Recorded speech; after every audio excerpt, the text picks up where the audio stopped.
Hello, everybody, and thank you for tuning in to the Liberty Report. With us today is Daniel McAdams, our co-host. Daniel, good to see you this morning. Good morning, Dr. Paul. How are you this Monday? Very well, Good. thank you. All Are right. you all set for Christmas? We're allowed to say Christmas on this program. Yeah, we are. Yeah. Matter of fact, that's not nearly as bad as it's been in the past. Yeah. I think Trump broke that up. Yeah, yeah. That's But anyway, the really big news right now going on is Joe Manchin. Yeah. And he's being condemned, but sometimes you want to sympathize with a guy that believes in something, says something, and it looks like he's sticking by his gun and he wasn't enrolled. But I doubt if he's a libertarian. I think he likes spending that wheat one life. But he stood up to him, and there was a lot of pressure. And you know he must be a pretty good guy when you see Bernie Sanders attacking him, as a bad guy.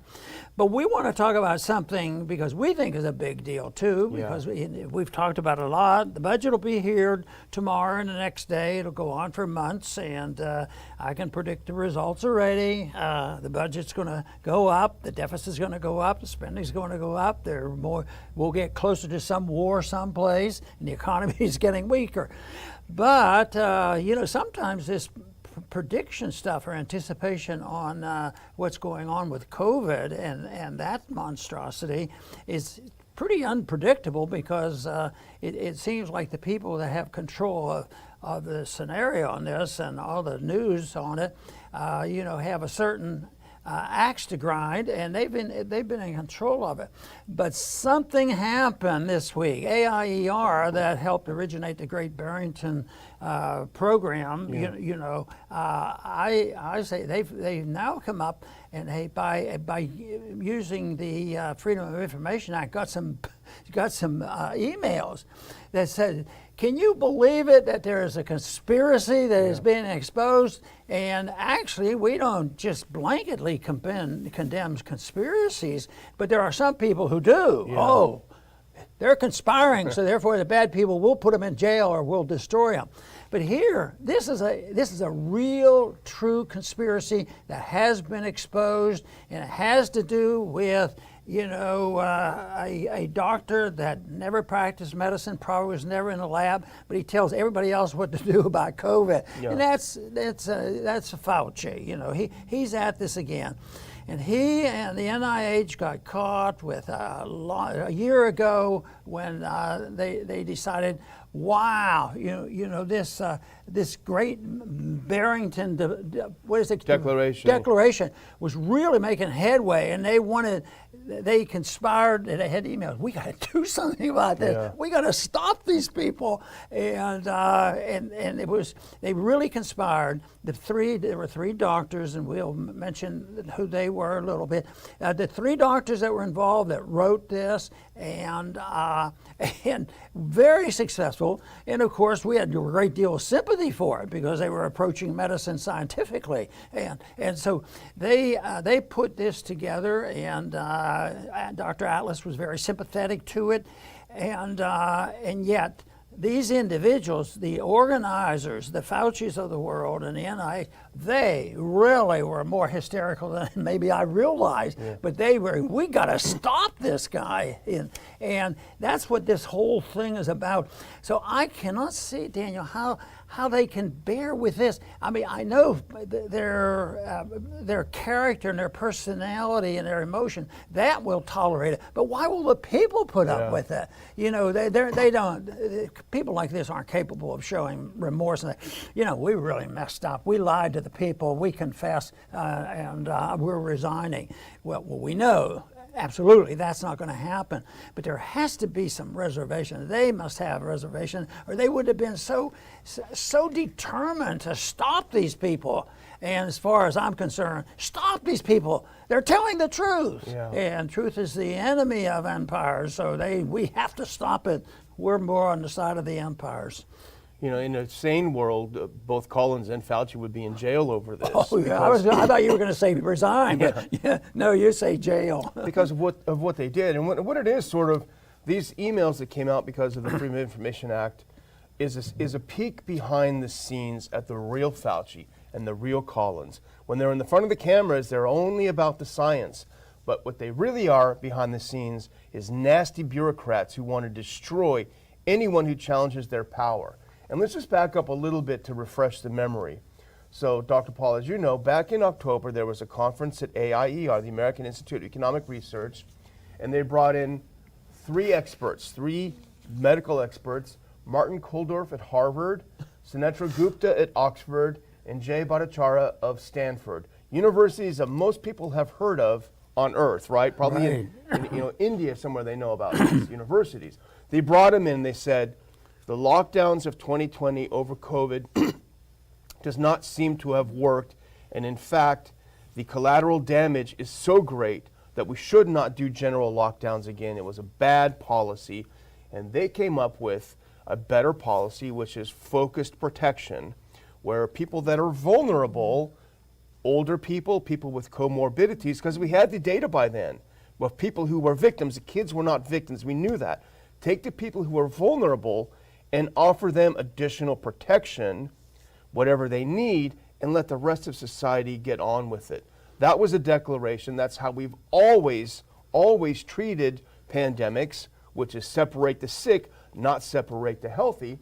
So when they did this, and they released a declaration, Collins of the NIH, who now is just retiring, remember, Dr. Paul, we had those goofy videos of him playing his guitar about Puff the Magic COVID and all this nonsense. The guy's a nut, no question about it.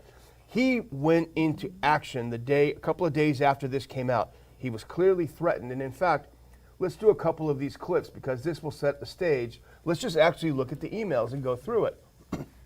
Put that first clip up, and this is just from the Daily Mail. This is a little backgrounder. There needs to be a quick and devastating takedown.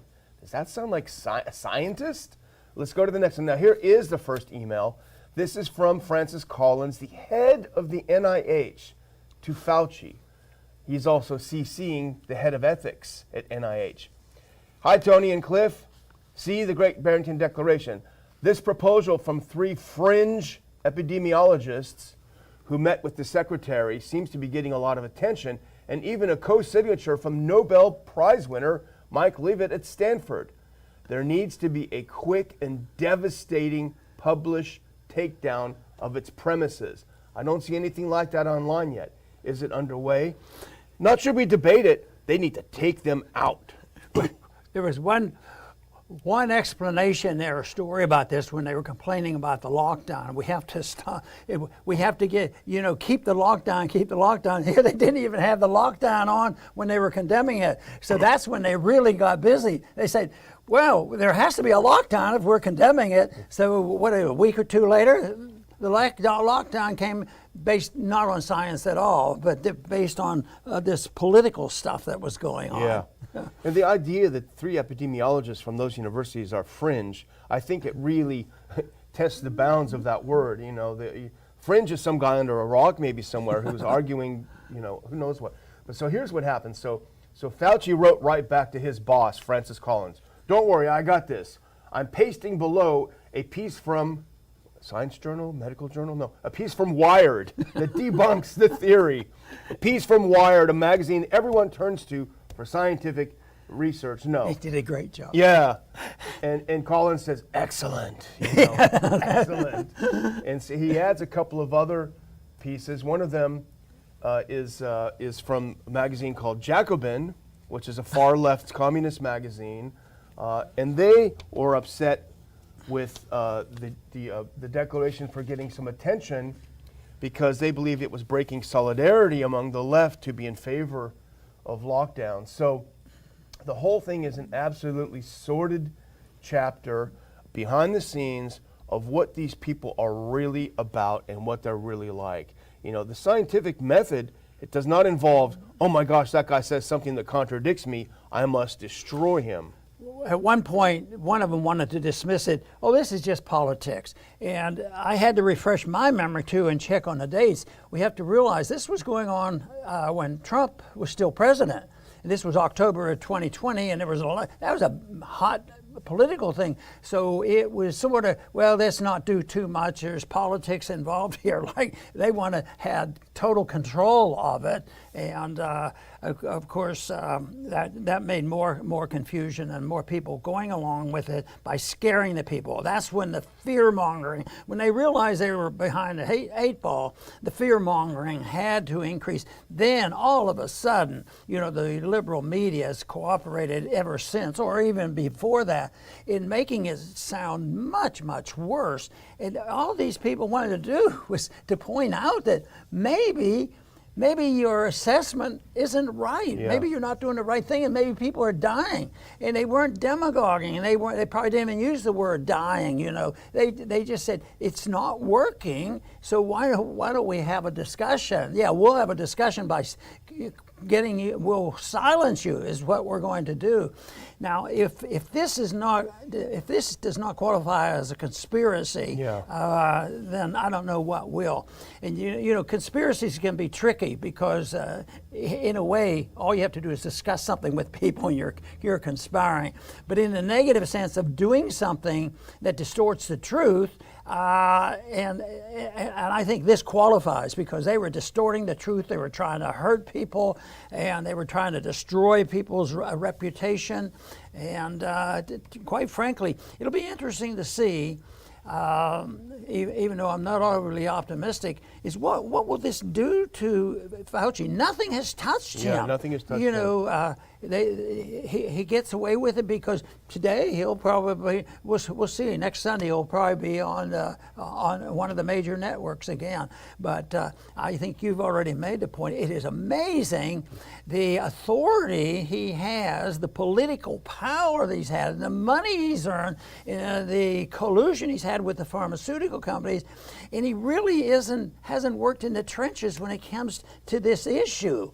And yet he is the expert, and he was designated this expert. And I think that probably had a lot to do with the fact that he was a close ally with Bill Gates. Yeah. And we don't hear so much of that anymore because I think Bill Gates he either got pushed aside or he's backed off a little bit. Yeah.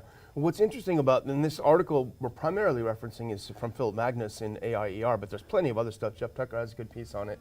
But what comes out that's very interesting from both the AIER article and Scott Atlas's book, which I have not yet read, but I have read a lot about it, and a great interview, or a great review of it by Jeff Tucker, but it portrays a Fauci that is not diving into serious academic studies. He's not diving into scientific research.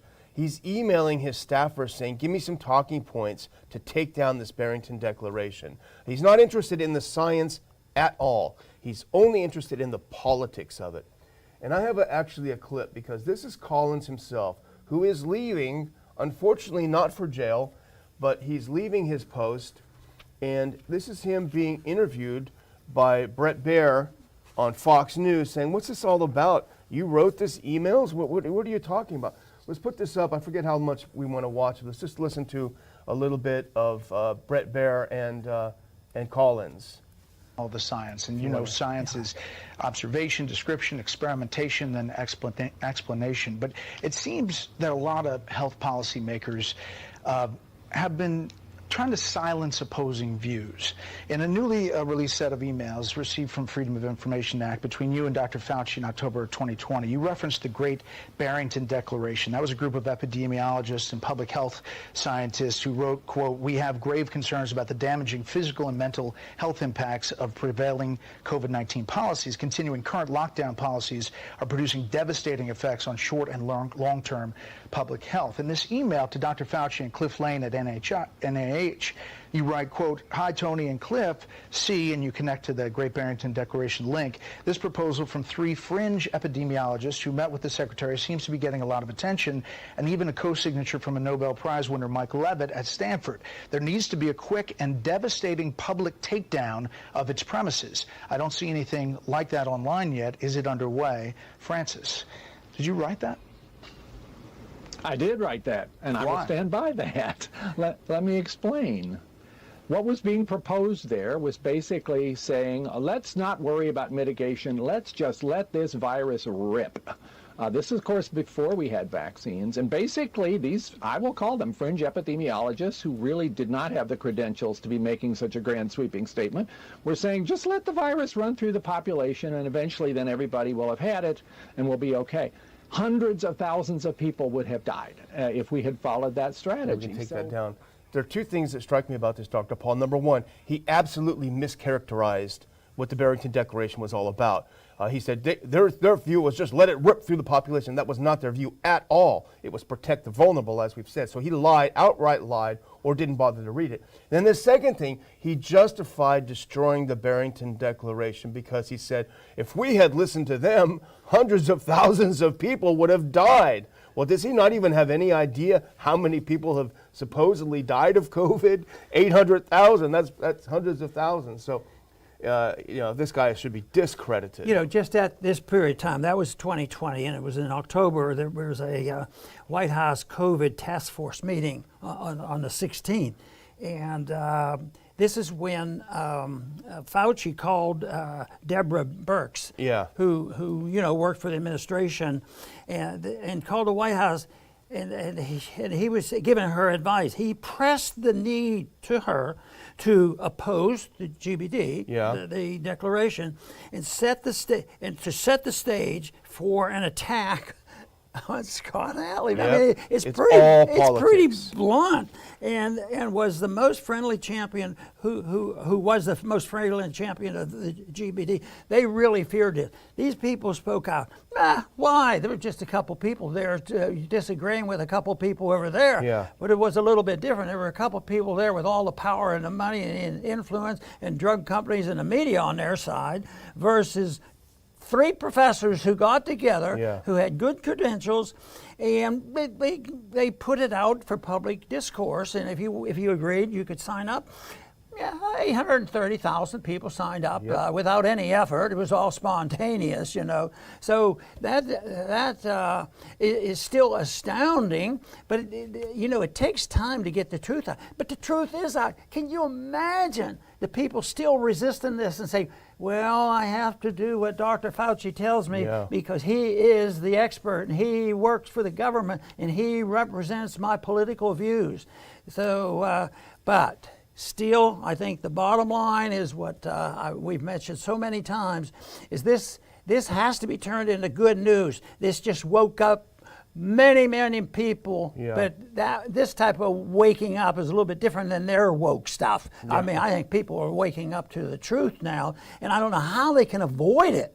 And it's so important for what's going on. Still, they're still doing this. They're in charge of really controlling the program and the vaccines. And any time there's the slightest problem, there's another virus in order to get another vaccine. So they haven't given up at all. But I would say that in spite of that, this is so blunt, and there's some information getting out now that the American people should wake up. That's why I hope to see the crowds get much bigger, because that's the only tool that we have. We have tools right now. They have the guns, and they have the money, and they have the media, the whole works. But if people will stand up and literally resist, if it's a lot of nonsense and you want to protect your children, don't let the schools do this to the kids again. That is just so dangerous, illogical, unscientific. But other than that, I guess it won't do any harm. The thing about Collins is he controls $40 billion in research funds. So he controls the science. And that's why they can't let any of these fringe people who are not on his payroll have any other opinions other than his. So, but anyway, we should move on because we have a couple of things. We have a couple Fauci things because Fauci went back on the news this weekend because it's very exciting for him. Everyone wants to know, hey, Mr. Fauci, Dr. Fauci, can I open my Christmas presents this year? Can I go to my family's house? Let's look at this next clip, and this is from Steve Watson. We're going to actually listen to Fauci, and he's being asked, what can we do? Can we have Christmas? This week that if you're vaccinated, you should feel comfortable traveling and celebrating the holidays with your family. Do you still believe that? No, I do. If you are vaccinated and boosted and are prudent when you travel, when you're in an airport, to be wearing a mask all the time, you have to be wearing a mask on a plane. Do not do things like go to gatherings where there are people who you do not know what their vaccination status is. If you do that, and some people are even going the extra step or the extra mile of maybe even getting tested when you have people coming over the house, we now have a much wider availability. We can take it point down of now. care. Fauci sounds like a lot of fun, right? Hey, come on over for Christmas. Take your test before you come in the door. But he told them what they have to do, and they can do it. Just be prudent. Yeah, be prudent. Wonder what he's thinking about. And then if they're coming into your house, you have to be careful.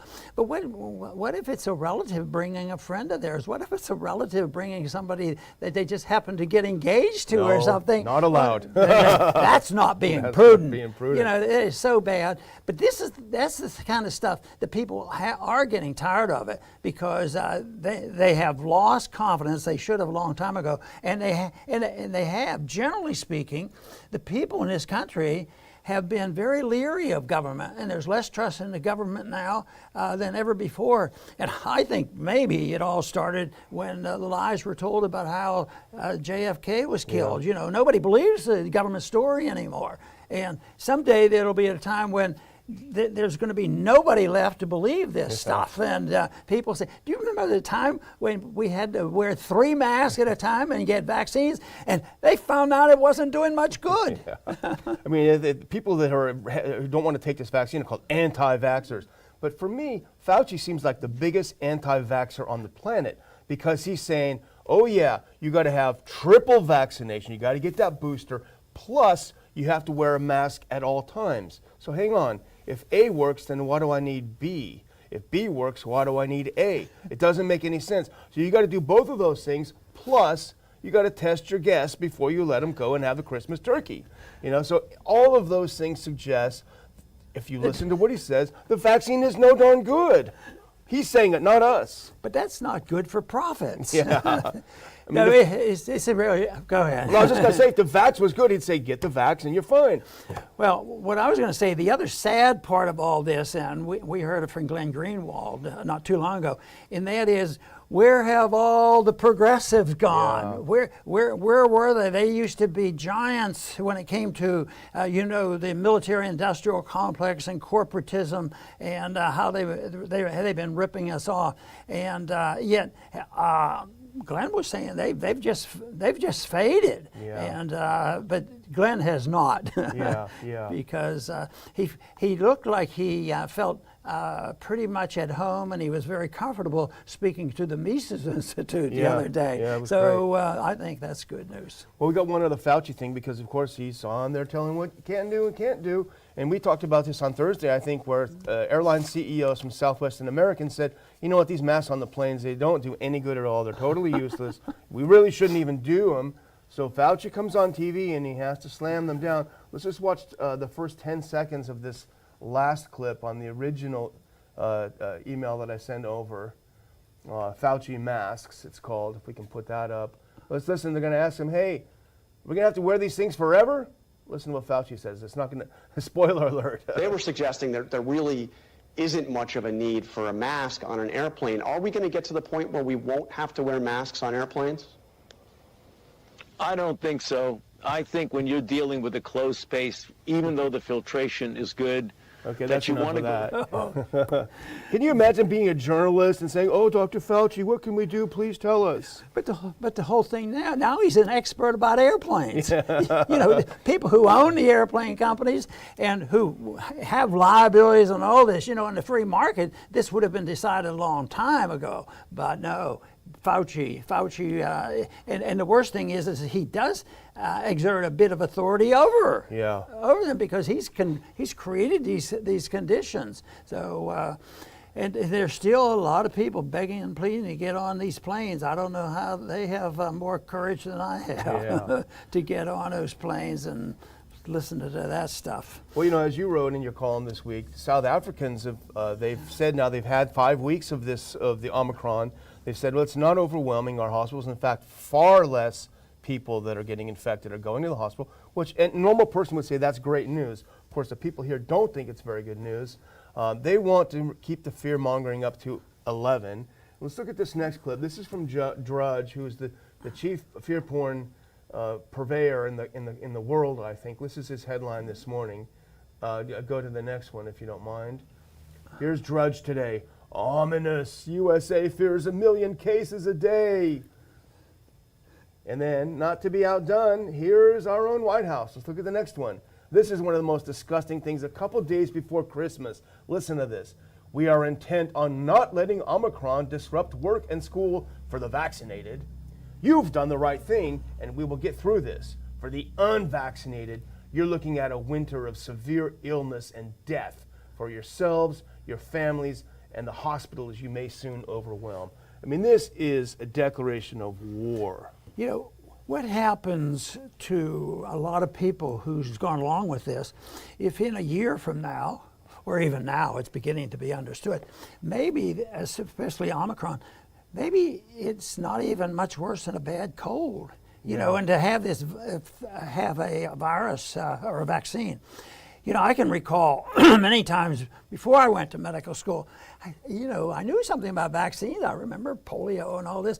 Why don't they have a vaccine for the cold? Yeah. And they said, well, that's one of the types of viruses that you can't make vaccines for. So you don't do it, so you get new ones every year. But that helped. I mean, that wasn't complicated for a little kid to understand. You know? But they've thrown that aside, and they are the monitors of what is truth and what is politically correct. But I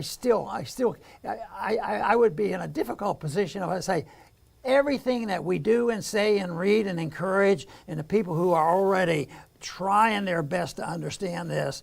If we didn't see that that's the way the world works and that's the way you improve the world, if you avoid trying to change it, the world gets much worse. You know, it would, for me, it would be a pretty boring place, boring and dangerous too. Yeah. So I know there's been ups and downs, even for thousands of years on how the understanding the responsibility of individuals and what freedom of the individual means, rather than blindly accepting any authoritarian that comes along and he can make wild promises. I'm going to take care of you. This time they, you know, in recent history, whether it's foreign policy or COVID, they have to scare the living daylights out of you because people are more willing to sacrifice their liberties. I can remember so clearly somebody called me after 9/11, and a friend, Ron, you have to realize that this is different. You have to be willing to sacrifice some of our freedoms to make people safe. Yeah. And you know, that whole principle is so off base. Well, you know, I think that White House statement really is a form of terrorism because it's designed to terrify people. But the other thing is it's not remotely grounded in reality because we know it's objectively true that people who are, quote, fully vaccinated are getting Omicron, perhaps even more. You wrote about this as well. Places like Cornell with 100% vaccination, they've got a massive outbreak. So the vaccination is no protection at this point from everything that we're seeing against the virus, yet the White House says, if you don't get vaccinated, you're going to die and you're going to kill everyone else around you. It is a form of terrorism. But I'm going to close with something because this is an update. We talked about it a couple weeks ago. Jim Cramer, that brilliant money man, right? He got on his show and he was screaming, the military needs to force you to take the vax. They need to go to every town, hold you down, and shoot that in your arm because if you don't take that vax, you're going to get COVID and spread it. Well, let's look at this last tweet. This came this morning. Jim Cramer, and Robbie Starbuck points it out. Cramer tweets that he has now tested positive. Starbuck said, triple vaccinated Jim Cramer was saying the military should run a forced vaccination campaign in America a week ago. Now he has officially tested positive for COVID. I bet he still thinks mandates make sense. Pretty funny. Well, what would happen if the proof came out that people who have been vaxxed are more dangerous to themselves and more dangerous to the community? But there are some statistics now. They carry more live virus than somebody who has natural immunity. So if they ever discover that, You mean we have to lock up all those people who've been vaxxed because they're more dangerous? We have to be protected too. The unvaxxed, they deserve protection. So we have to keep those vaxxed people away from it. I mean, that's being ridiculous. But I'll tell you what they're doing is ridiculous too. Especially the one long-term thing that really, really bugs me is that now you have a lot of people who are unvaxxed and they can get tested. You can get a test to find out if you have antibodies. Yeah. Because you might have had a cold and didn't know it. You might have had it. You might have even known that you had COVID. And there are people, and a few of them are in my family, have been tested, and they have huge antibodies, probably much better antibodies than you get from the vaccines, but the numbers are very, very high. Yeah. And they're the ones who are considered the bad people, and you can't do this, and you will have to have a passport to get by. And we just have to get more resistance. People have to say enough is enough. And fortunately, I can feel better because I think our numbers of people who are saying that, they're growing and growing. So that is worthwhile. We have to keep doing it. But can you imagine if everybody that comes to this realization starts participating in finding one more supporter every day? I think that's happening. I think messages like this do spread. I don't think you can stop them even if you did. But if you think about it and you think about and becoming more creative and spread a message around, the only thing that I think doesn't work is if there's a lot of name calling and demagoguing and what we have to listen to. You're going to destroy the world. You're going to kill 1 million people. If eventually they do more harm to themselves. But I think, the intellectual approach, the scientific approach, and calmly explaining to people and looking the statistics the people will see. And that is why the football and the baseball stadiums get filled up, because the people just don't believe the government anymore. And people say, oh, that's terrible. You have to have trust in government. No, it isn't. Not if the government is authoritarian. It's best the people learn to challenge. And my definition of patriotism is you're patriotic when you challenge the government and not roll over and do everything they say. This whole idea that your patriotism is determined by your blind obedience to anything and everything the government tells us what to do. Liberty is superior to authoritarianism. It's no more complicated than that. I want to thank everybody for tuning in today to the Liberty Report. Please come back soon.